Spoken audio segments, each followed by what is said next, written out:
If you own a pickup truck like this Toyota Tundra, you're gonna haul stuff, and what happens? You scratch up the bed. You got a beautiful truck and an ugly looking bed.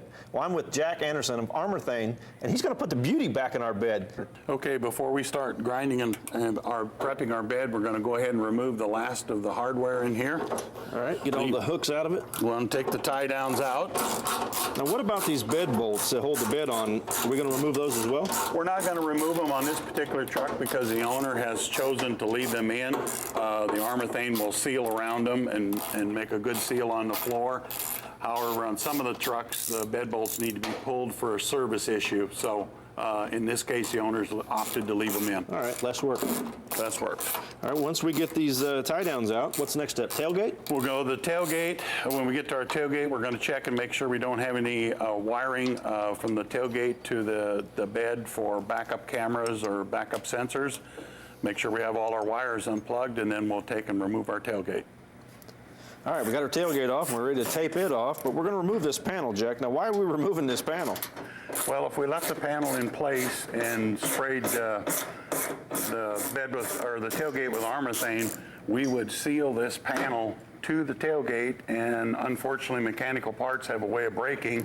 You couldn't get in there to get them out. So if we had an issue in here, we wouldn't be able to get this panel off. All right, so we're just going to space it up. So we're going to take this panel loose, we're going to tape the linkage rods and the lock, and then we got these trick little wood blocks here. When we actually spray it, we're going to have it spaced up away from the tailgate.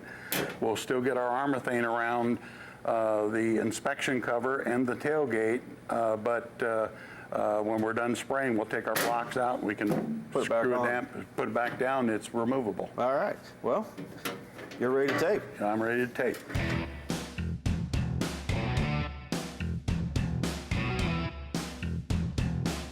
We saw all the work that went into prep of the tailgate, but Jack, now we've got to tape off the bed. Where are we going to tape at?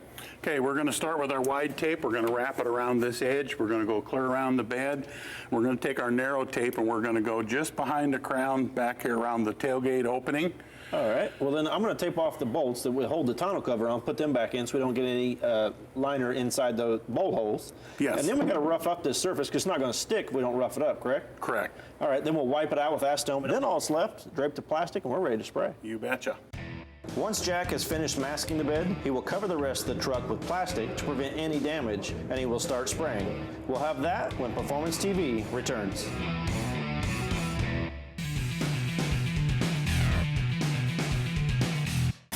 Now keep in mind that spraying a truck bed can take a while, so we asked Jack to fill us in on some of the tips and techniques he uses with ArmorThane. A lot of places that the applicators will miss is the area up underneath the bed rail. And so that's why that's one of the first areas that we show our dealers how to spray or what to spray, is to stand behind the truck bed and spray up underneath of that rail before stepping to the side and actually spraying the side panel. Getting enough thickness around the edges. We like to have a full 1/4 inch around the tailgate opening and around the edge of the tailgate. And usually on the average pickup truck, you'll spray the sidewalls 3 to 4 coats, on the floor sometimes 6 to 8 to get your mill thickness that you require. When you get the bed done, then you go back to the tailgate and you'll finish it up with your 3rd and your 4th coat. For the most part, the plastic or rubber pieces in the front of the bed were an access hole to get it down the assembly line at the plant. There's never anything behind them. So we always ask the customer and or the dealer, do you want them sprayed over, do you want to take them out?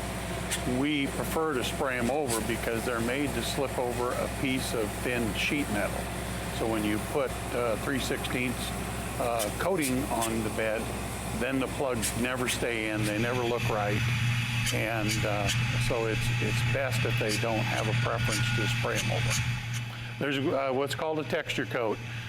When you get done spraying a truck liner, you'll have shiny spots, rough spots, not so rough spots, and the texture is what goes over it from a distance of 5 to 6 feet, and it's kind of, you're sprinkling the droplets over. What you're gaining is 2 things. You're making it all look the same, and that's where you get your slip resistance. A bed liner with no texture will be slippery when wet, won't hold the cargo load very well.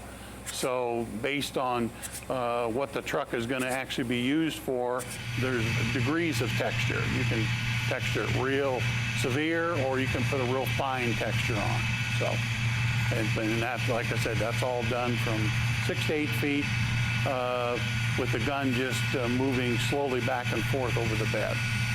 Now that we have the final finished product all done, look how nice and smooth it is. It contours nice with the bed. It's going to keep this truck bed looking beautiful no matter what you haul in your truck.